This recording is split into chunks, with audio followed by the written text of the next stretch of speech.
You probably think you understand historical slavery, the ships, the shackles, the plantations. But what if that was just one chapter in a much longer, much darker story?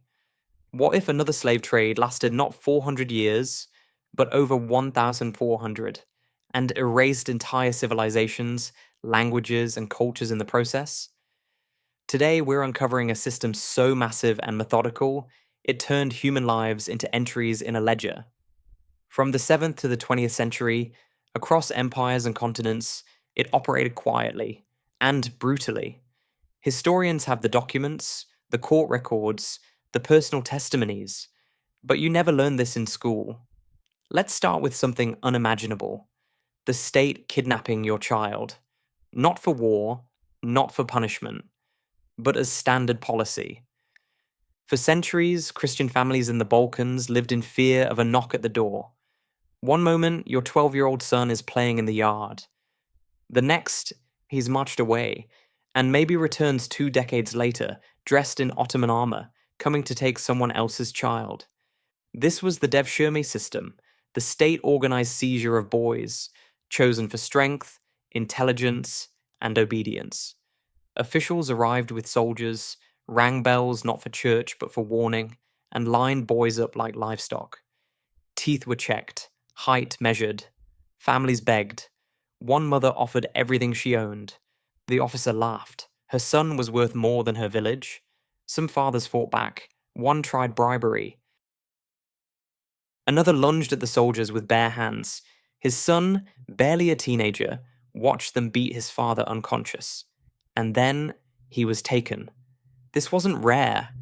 It happened in village after village, generation after generation, and it wasn't random. It was policy. Bureaucrats had manuals. They screened for health, intelligence, even family history. They were building a soldier class from the ground up. Take Sokolu Mehmed Pasha. Born into a Serbian family, taken at age 10, he became Grand Vizier, the second most powerful man in the empire. He led campaigns against the very people he came from. Even the bridge he built in his hometown wasn't a tribute. It helped armies march in faster. Some villages didn't survive at all. In 1463, Ottoman officials took every boy from a small Balkan town. Within a generation, it was gone. No sons meant no labor, no future. Archaeologists found homes abandoned with possessions inside, as if everyone had vanished overnight. Ottoman records, kept with chilling precision, include letters from parents. One father wrote that his son had just started helping with harvest when he was taken. His wife never spoke again. Another mother set a place for her son every night for 30 years. To the officials, this wasn't tragic. It was efficient. They weren't just stealing children. They were engineering loyalty, training future bureaucrats, generals, and governors from the earliest age, chosen for their traits like animals in a breeding program. It started as a wartime exception in the 14th century. But by the reign of Murad I, it was law.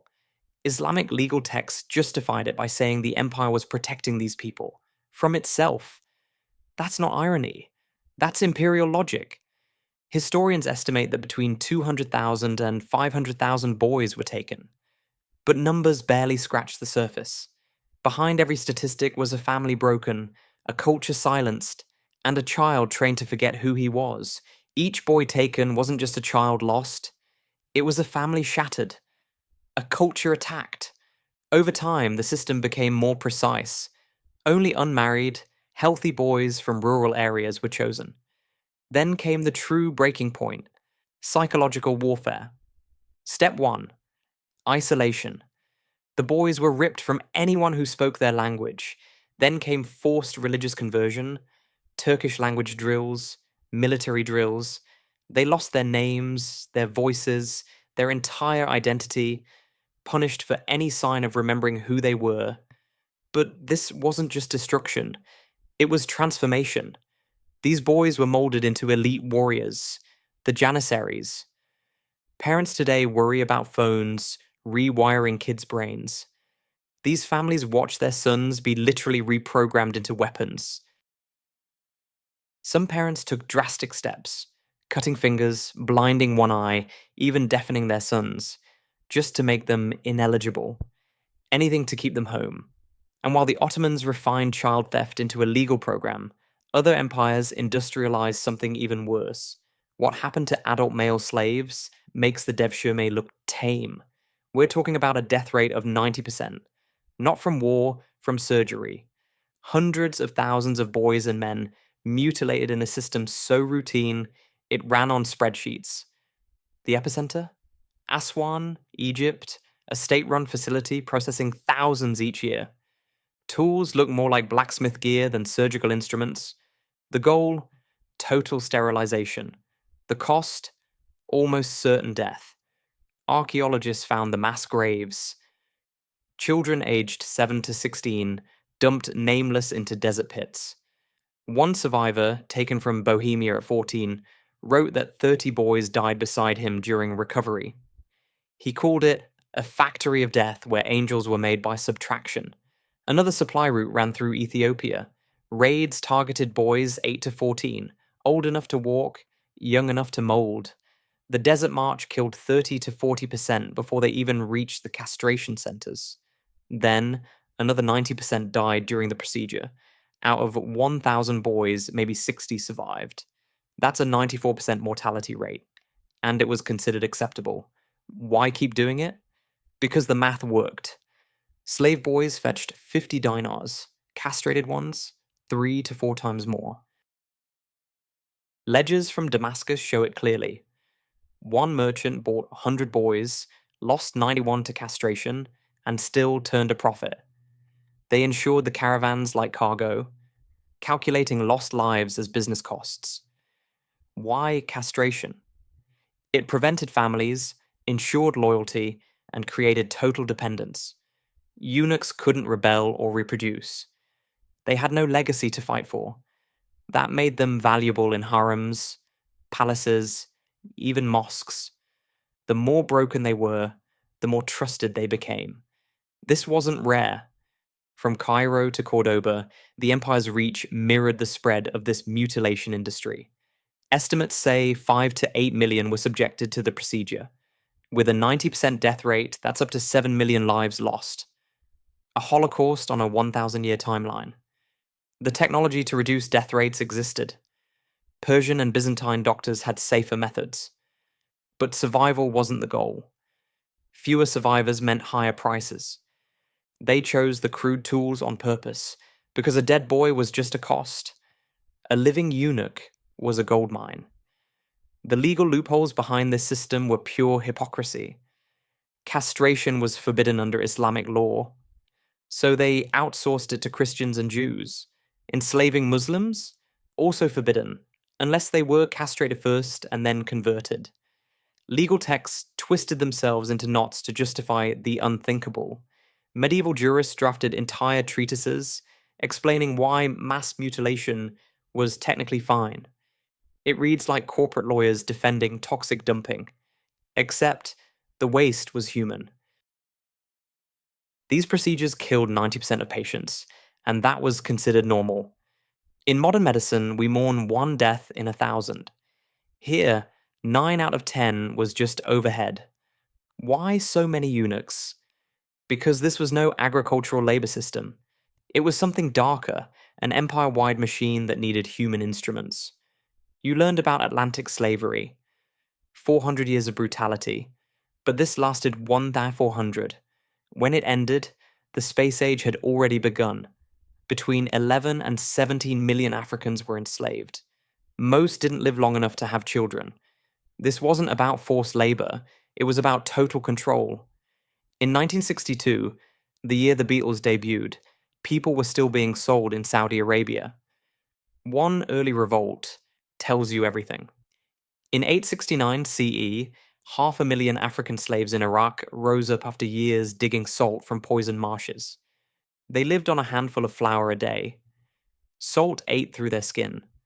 Corpses were left where they fell because burial took too much effort. The revolt lasted 14 years, one of the largest in history.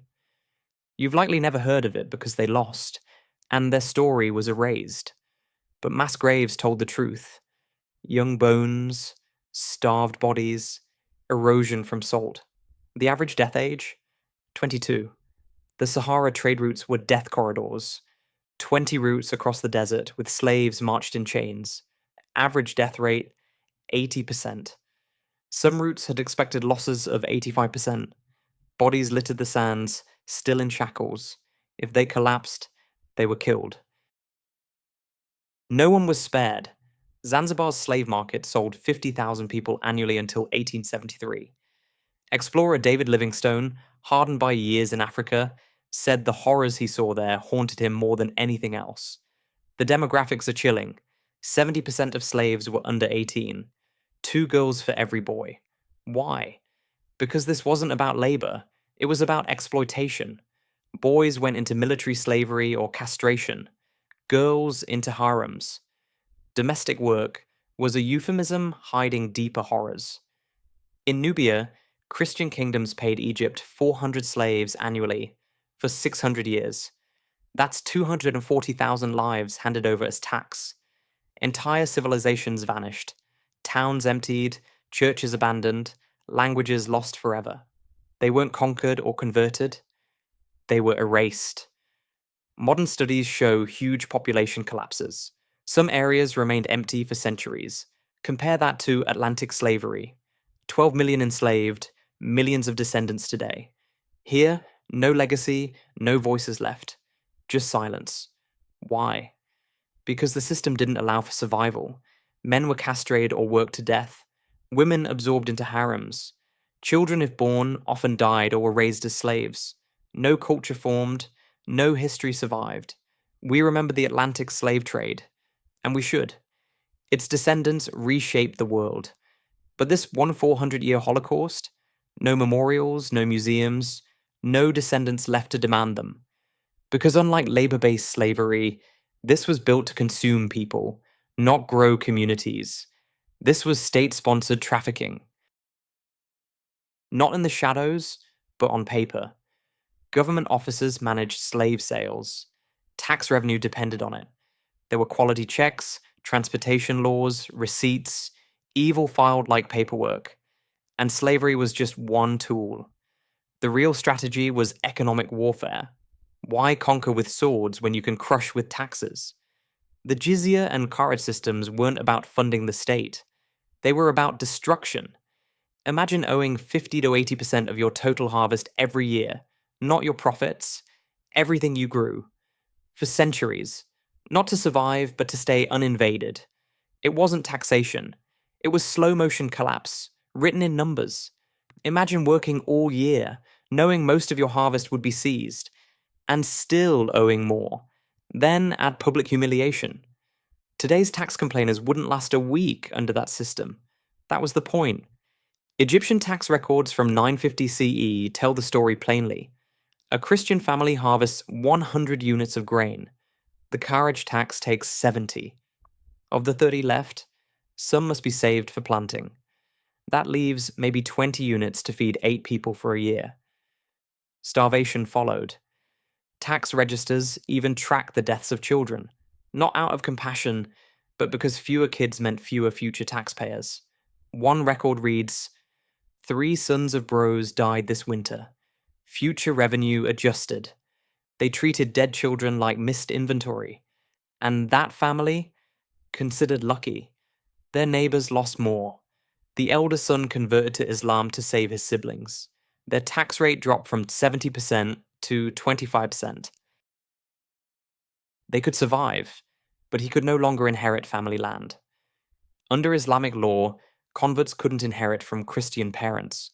Survival now, extinction later. Meanwhile, the Damascus jizya ceremony was humiliation by design. Every year, Christian and Jewish men paid a religious tax in public. They had to kneel as the collector struck their neck and declared them subjugated.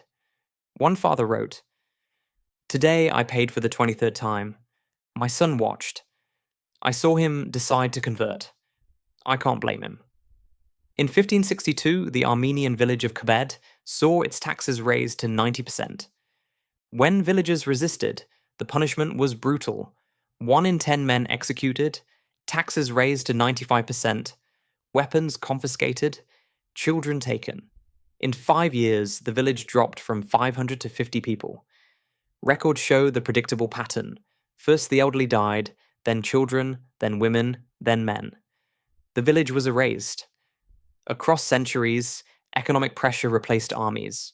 In Andalusia, Jewish taxes rose steadily from 35% to 85%, alongside bans on land ownership and business. Mass conversions followed. By year 355, the community was massacred or expelled. No single generation saw the full collapse. It was slow, like a boiling frog. But with civilizations, even craftspeople had no chance. A Christian potter paying 60% in taxes couldn't compete with a Muslim rival paying 10%. Over time, his business failed, and his son learned the real lesson: convert or starve. This wasn't about raising money, it was about forcing conversions. Inheritance laws ensured even wealth couldn't be passed down. Convert, and you couldn't inherit. Stay faithful, and inheritance taxes erased everything. Muslim families could build wealth over generations. Christian and Jewish ones reset to zero every time. Compound interest in reverse. Additional taxes piled on. Military exemption, road tolls, market fees, church repair levies, water and bridge taxes. Death by 1,000 cuts. Slow, methodical, and intentional. Because desperate people don't rebel. They convert. Today we revolt over a 5% hike. These people faced 80% rates and lived with constant degradation. Their poverty wasn't an accident. It was the goal. And all of it, taxes, humiliation, starvation, was just a tool. The real objective was cultural erasure. The ultimate goal wasn't just land or wealth, it was memory. How do you erase a civilization so thoroughly that no one remembers it ever existed? Not through disaster or decline, but by design. Deliberate deletion. We think of lost civilizations as mysteries. Atlantis swallowed by the sea, the Maya vanishing into the jungle. But many weren't lost. They were erased. Languages spoken since the pyramids, gone. Religions practiced for thousands of years, silenced. Cultures wiped out by policy, not war. Take Zoroastrianism, once one of the world's great religions, dominant from India to the Mediterranean. Then came the Arab conquest of Persia. Fire temples that had burned for centuries were extinguished in ritual acts. Priests were forced to watch as sacred flames were drowned. Then came the choice: convert or die. In a single decade, 40,000 priests were executed. Holy books were burned. The Avesta, once widespread, survives now only in fragments. Fire temples were demolished or turned into mosques, a calculated humiliation. The surviving Zoroastrians fled to India, becoming the Parsis, from millions to a scattered few. Today, their entire culture teeters on extinction. But that was just the beginning. In the 11th century, Mahmud of Ghazni turned temple destruction into policy. His armies destroyed tens of thousands of Hindu temples across northern India, not in battle, but methodically. His chroniclers described it proudly. At Somnath, gold and silver were looted, idols smashed. The main idol was shattered and set into the mosque floor. Worshippers would step on it daily. The gold alone was worth billions. This was genocide that paid for itself. At Mathura, Krishna's birthplace, the temples weren't just destroyed, they were erased. One priest left a note during the sacking. The screams of stone echo in my ears. Tomorrow, this city will be memory. That message was only found centuries later, buried in ruins. In Thainzar, 200,000 were killed. But beyond the massacre, a civilization of learning was destroyed. Manuscripts burned, teachers executed, knowledge lost forever. It's not just about the death toll, it's about what died with them. Now consider Coptic, the last form of ancient Egyptian.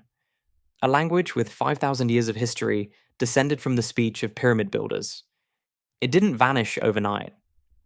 Arabic took over administration, then trade, then daily life. Coptic retreated into homes, then churches, then whispers. The last native speaker died in the 1600s. Today it survives only in ritual, pronounced by guesswork. We can read hieroglyphs, but the living tongue they became is gone. No one will ever hear the lullabies, the jokes, the stories once told in that voice. And it wasn't just Egypt. In 1193, invaders torched Nalanda University in India, a center of Buddhist thought for centuries. It burned for months. Along with the buildings, thousands of texts and generations of scholarship vanished in flames. This is what true cultural genocide looks like. Not just killing people, but killing their memory. So completely, we forget they ever existed. 9 million books. Gone. Nalanda University, one of the greatest centers of learning in the ancient world, burned for 6 months. Monks died trying to save manuscripts.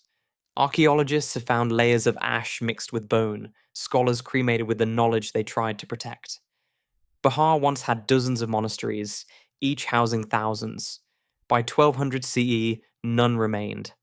Afghanistan, once a Buddhist kingdom for 1,000 years, holds nothing now but rubble and the shattered faces of the Bamiyan Buddhas. A civilization of millions vanished, erased from memory. Some survivors fled to Tibet. Others converted. Most were killed. Entire traditions of literature, art, philosophy, and science disappeared. Imagine if English vanished. Not just a speech, but every book burned, every record destroyed. Churches and universities flattened, priests and scholars executed. That's not fiction. That's history for millions. And the next chapter, even worse. If everything before had twisted logic, economic, military, political, what happened to women was pure dehumanization. Industrial scale sexual slavery, backed by law, normalized through bureaucracy. The Ottoman Empire alone trafficked an estimated 1.5 million women. That's one empire. Historians can't even calculate the full scale. This wasn't about concubines and silk. It was regulated, systematic rape. Families mutilated their daughters to spare them. Scars were better than beauty. In the Crimean port of Kaffa, 20,000 women were sold every year. That's 55 per day. Age range, 12 to 25. Peak value, girls aged 14 to 16. Slavic and Circassian girls fetched the highest prices. African women were sold for less. There were actual catalogues. Human beings priced like produce. British officers in the 1850s, trying to end the trade, were horrified. One described watching a 13-year-old girl sold to a man who already owned 40 women. She looked at me as if I might save her. I did nothing. It was legal. 85% of women were sold into harems. The rest became domestic slaves, a term hiding abuses that can't be described here. The Ottoman palace kept meticulous records. Over 2,000 women lived in the Topkapi harem. These weren't exotic fantasies. These were kidnapped girls, bought and sold for sex. Invoices list them by age, condition, ethnicity. Received, 12 Circassian girls, ages 13 to 16, good health, intact. Bureaucratic horror in ink. Inside the harem, death was common. Suicide, murder by rivals, forced abortions. Children born to slaves might be accepted, or quietly disposed of. One French ambassador wrote in cipher, "The screams from the harem reach my window. We pretend not to hear." Punishments were brutal. Escape attempts were met with torture. Records note calmly, Aishi, Georgian, age 19, attempted escape. Standard punishment applied. Died day 3. Even names weren't real. Girls were renamed at sale. Identities erased with their freedom. The Circassians suffered worst. Their beauty became their doom. Demand was so high that families had no options. Sell their daughters, lose them to raiders, or disfigure them. Some chose the knife. One folk song survives. My daughter, forgive the scar. Better you live ugly and free than die beautiful in chains. In some villages, mass scarification became ritual, a mother's desperate love. When Russia conquered Circassia in 1864, they found a society so devastated by slave raids that many welcomed foreign rule simply as protection. The trauma ran so deep, it reshaped an entire culture. And in Baghdad, 1258, the Mongols took the city and found the final horror. The Abbasid Caliph's private harem held 700 enslaved women, a snapshot of the system's endpoint. Human trafficking, cultural annihilation, religious erasure, and always at the center, the most vulnerable, brutalized without mercy. 700 women, not a single name recorded. Even the Mongol chronicles, rarely shy about gore, describe their fate vaguely. The women of the harem met the fate of conquered women. Translation? Mass rape, then execution. They weren't war casualties, they were deliberately murdered to prevent their liberation. Archaeologists later uncovered a mass grave inside the palace, filled with female remains bearing signs of violent death. And that was just one site. In Crimea alone, 20,000 women a year were trafficked for 300 years, 6 million lives through one port. Add in the Red Sea, the Sahara, the Indian Ocean routes, and the numbers reach 10 to 15 million enslaved for sex over 14 centuries. But what sets this apart from even Atlantic slavery is the silence afterward. These women left no descendants. Their children were either killed, enslaved, or absorbed into the populations that oppressed them. No communities survived to remember. It's as if they never existed at all. This erasure wasn't chaotic, it was codified. Religious law allowed unlimited sexual access to female slaves. Consent didn't exist. Women could be bought, sold, gifted, or rented. Their children belonged to the owner, not to them. Rules specified how many slaves a man could use daily, how to handle pregnancies, when to sell damaged goods. It was rape, systematized and bureaucratized. Slave markets functioned like industries. Slavic women were favored for harems, Ethiopians for domestic labor, and young girls from across regions for special demands. Virginity was inspected. Injuries reduced price. Trafficking was open, legal, and socially accepted. State policy, not hidden vice. Governments planned military raids to capture women. Taxes were collected on their sale. Official receipts, purchase orders, and inventory records still survive, stamped and filed. The Topkapi Palace kept procurement lists for its 2,000 woman harem. One entry reads, received, 12 Circassian girls, 13, 16, healthy, intact. Suicide, murder, and infanticide were common inside these walls. One French ambassador wrote, "We pretend not to hear the screams. Women caught escaping were tortured.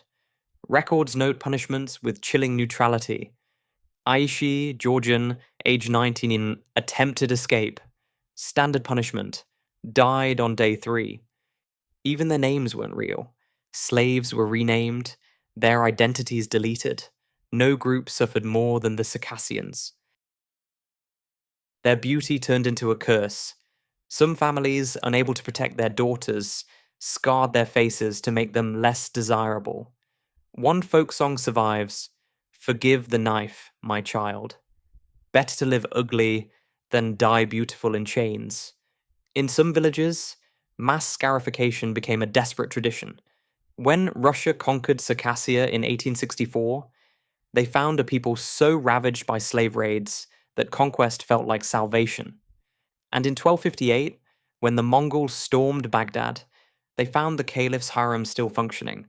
700 women, each a ghost in waiting. So how did this go on for 14 centuries? And vanish from the record? That's the darkest truth. It didn't vanish. It was buried in plain sight.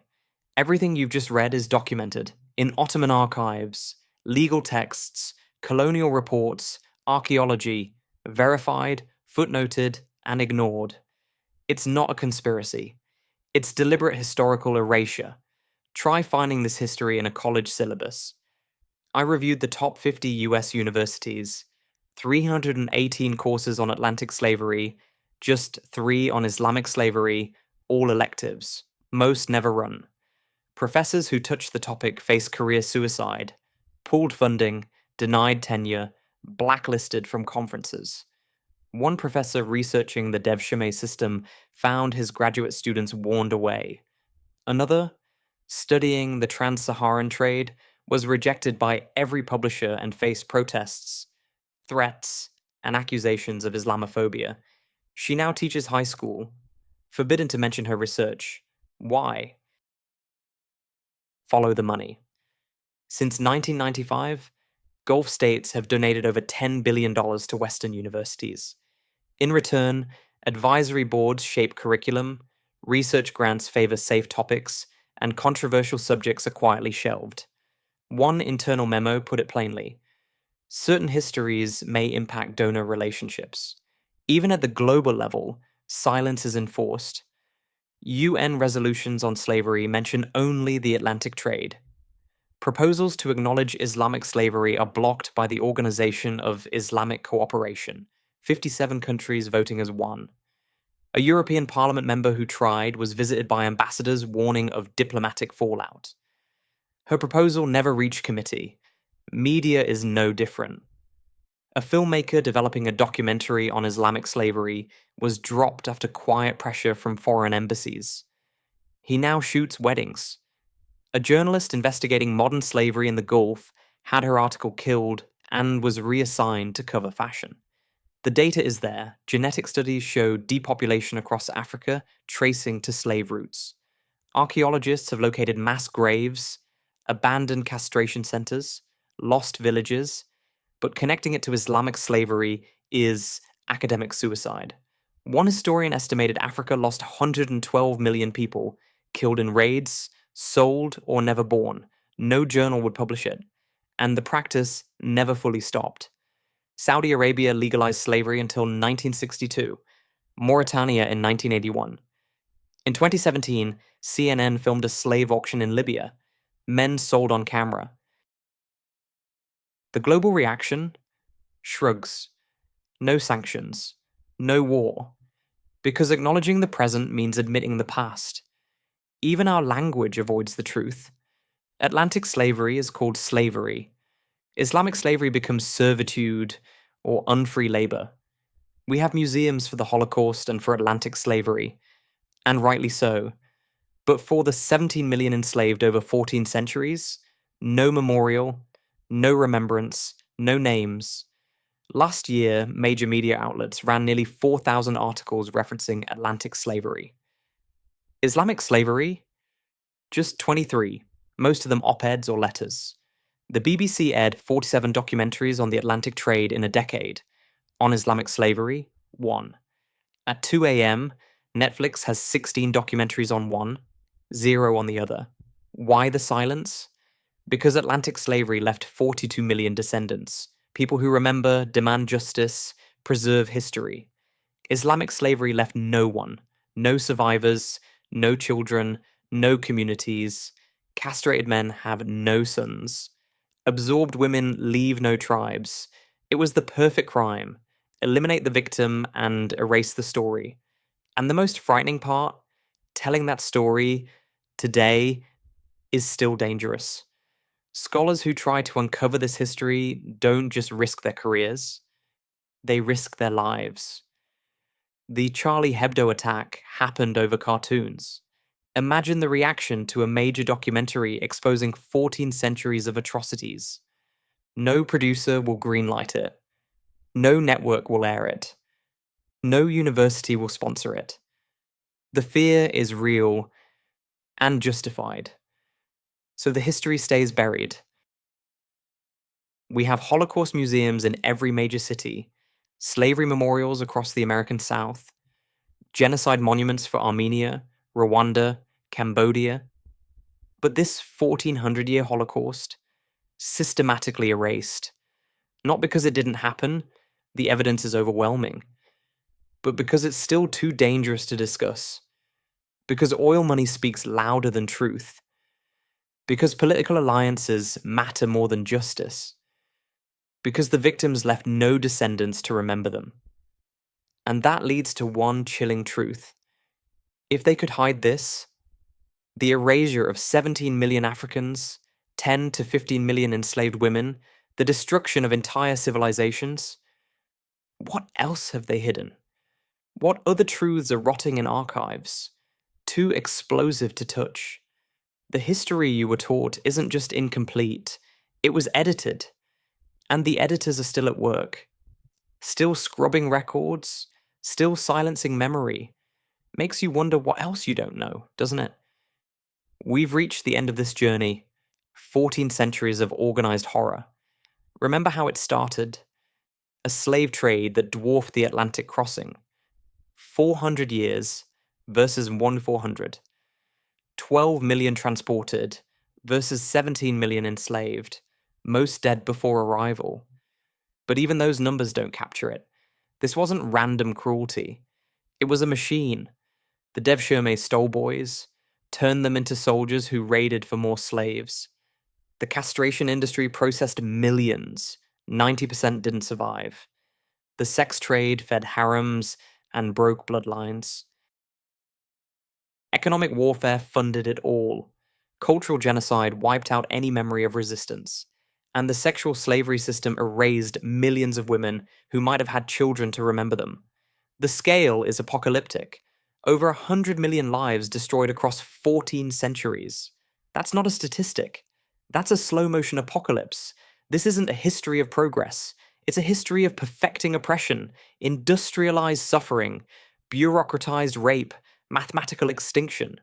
We're told history bends toward justice. This history bent toward profit, control, and silence. The genius of the system was sustainability, maximum extraction, minimum survival. Enough people left alive to keep the machine running, but never enough to rebel. Nazi Germany lasted 12 years. This lasted 1,400. Why do we remember some horrors and bury others? Atlantic slavery left descendants who fight for memory. This system left none. It was designed that way. No survivors, no witnesses, no legacy. Just palaces, records, and unmarked graves. And those power structures? They didn't vanish. They evolved. The same states that legalized slavery until the 1960s now sit on human rights councils. The religious laws that enabled child theft and sexual slavery are still taught in classrooms. The wealth, built on 400 years of suffering, still funds institutions, governments, global influence. The past isn't past. It's wearing a suit and sitting in the UN. Understanding this changes everything. Your morning coffee, your commute, your complaints all happen in a world where you weren't stolen as a child, where your daughter won't be sold, where working hard doesn't mean surviving mutilation. We live in a paradise built on the ruins of unremembered civilizations. Our rights, our choices, our cultures, all miracles compared to what came before. We worry about taxes, not ritual humiliation. We argue about schools, not child abduction. We debate immigration, forgetting when people were shipped as cargo with 80% death rates. We talk about inequality, not economic systems designed to mathematically erase populations. Every freedom we enjoy exists because we don't live under this system. If this shook you, subscribe. Because this is just one corner of the buried past. The tidy stories you were taught in school sit atop oceans of blood and ash. History isn't what they taught you. It's what they couldn't fully erase. Comment below, what shocked you most? Was it the boys turned into weapons? The 90% death rate from castration? The formula for cultural extinction? The 1.5 million women whose names we'll never know? Or was it realizing all of this was deliberately hidden? Share this video. Not because it changes the past, but because it might change how we see the present. Because the worst crimes aren't always the ones with museums. Sometimes The greatest evils are the ones so complete, they leave nothing behind. No memory, no trace, no justice. The sources exist. The records are there, the truth is documented, just too dangerous for most to touch. But now you know, and knowing changes everything. What you do next is up to you. Don't let it vanish again.